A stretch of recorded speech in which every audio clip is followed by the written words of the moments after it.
On a true incident. The story is told about an occurrence that took place during the 1930s on one of the coldest days of the year. The world was still in the grips of the Great Depression, and all over the city, the poor were close to starvation. And it happened that a judge was sitting on the bench in his courtroom that day, and he was hearing a complaint about a woman who was charged with stealing a loaf of bread. And she pleaded before the judge that her daughter was sick, that her grandchildren were starving because their father had abandoned the family.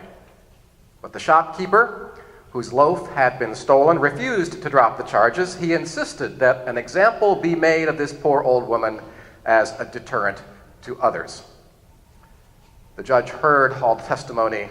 He sighed deeply, and he was most reluctant to pass judgment on this woman, and yet he knew that he had no alternative. He turned to her and said, "I'm sorry, but I cannot make exceptions.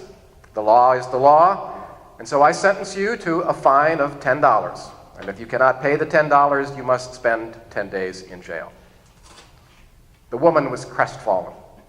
But even as he was passing sentence, the judge was reaching into his own pocket for the money to pay off the $10 fine. And then he grabbed his hat from behind the bench, tossed the $10 bill into it, and then he addressed the crowded courtroom.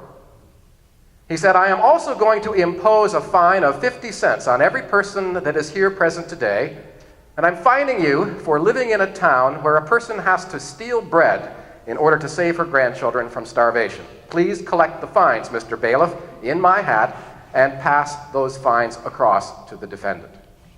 And so the accused went home that day from the courtroom with $47.50, 50 cents of which had been paid by the shamefaced grocery store keeper who had brought the charges against her initially.